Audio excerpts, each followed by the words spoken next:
All right, welcome to this week's edition of Murphy's Market Minute. It's just me today, Nathaniel. I got Abby behind the scenes, doing her thing, kind of laughing her way through this.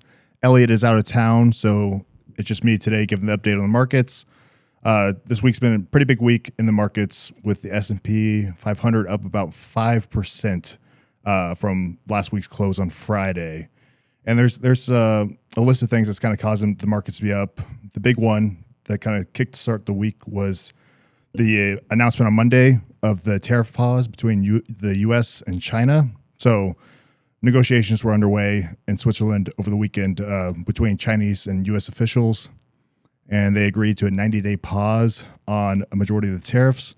And both sides ended up dropping their tariffs by 115 percentage points.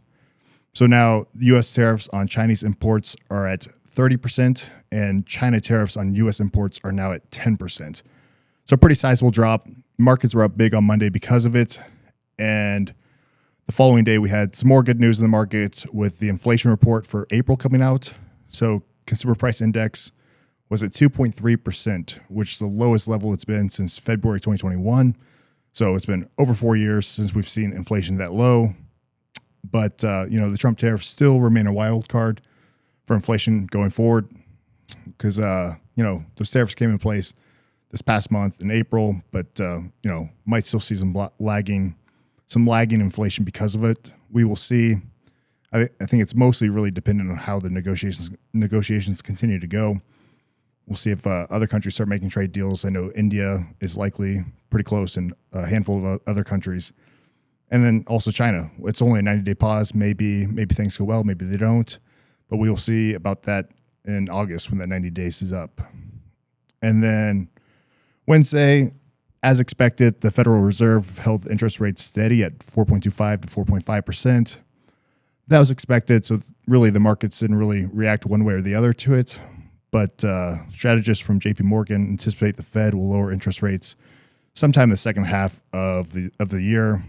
I know Polymarket, the betting website that I oftentimes reference, has those rate cuts, looking like maybe starting in September potentially. So we will see. We'll keep an eye on that because when the Fed starts cutting those interest rates, the markets tend to rally because the cheaper borrowing kind of fuels business growth, and then also people oftentimes will move out of those lower yield bonds into the stock market. And that's going to be driving up the price of stocks and thus the market as a whole. So we'll keep an eye on that. On a couple less good notes, but nothing impactful, at least in terms of the market, were retail sales. So retail sales slowed in April a bit. It rose 0.1% month over month, so 0.1% compared to March of this year.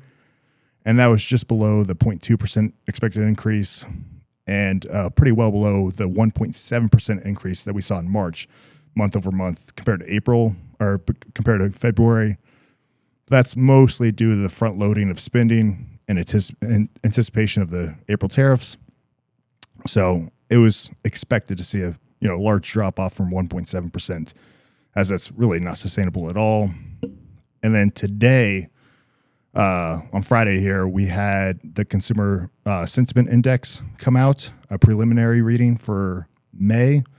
So we do a preliminary one about halfway through the month, and then at the end of the month, there will be a final reading. But for today, it was low. The consumer sentiment index was at 50.8, which is actually the second lowest in the survey's history. So that's 75 years we've been doing this survey, and this is the second lowest it's been. But kind of the caveat to that is the fact that most of this data was taken before the U.S.-China tariff reduction announcement. So this, all the data for this was taken between April 22nd and May 13th. So, and that announcement for China was May 12th. So there's a lot more uncertainty prior to this, and so you could argue that is making an impact. We'll see what the final number for May it turns out to be. Likely higher than 50.8, but maybe not as high as we'd like. But on good news, though, again, referencing the betting markets again, so Polymarket in this case, the chance of a U.S. recession in 2025 is actually down quite a bit. So just 2 weeks ago, at the beginning of May, on May 1st, there was a 66% chance of a U.S. recession, just according to the betting markets, and the betting markets are actually relatively accurate of reality. And now it's down to 36%. So it's down 30 percentage points in just 2 weeks. So that's a pretty bullish indicator for the economy. So again, we'll see. We'll see what Q2 numbers turn out to be, what our GDP growth looks like. But pretty likely that it won't be negative, and maybe targeting 1 or 2%, maybe a little bit more, maybe 3. We'll find out. But yeah, otherwise, just a kind of a macro look at the markets right now. Like I said, S&P 500 is up quite a bit. It's up 5% this week, which is pretty big, and it's up over 1% year to date. So we're finally in the green for 2025, and then we're only down a few percent from all-time highs that we saw in mid February. So things are looking pretty good in the stock market. I think with more trade deals coming. And then later on in the year, potentially some interest rate cuts. In reality, the rest of the year should be pretty strong, and pretty good time to be in the market, having all your money in the market and rolling with it. Should be seeing some pretty good gains. And then lastly, just an update on crypto for anybody who's in crypto. Bitcoin just hit 100,000 a week or two ago. And as of today, it's right around 104,000, which is actually up 24% in the last month. So solid for Bitcoin. We'll see how much longer this bull run goes on for. But, likely Bitcoin and crypto will see a nice bump up from any kind of interest rate cuts. So we'll see. But otherwise, yeah, things looking pretty solid. Some good news, some not so good news. But overall, the markets are big. And that's all I got for you. Not sure if Abby in the back has anything to say. She's hiding. Yeah, so maybe we'll get her on one of these weeks. We'll see. But otherwise, that's all I got for you. Signing off.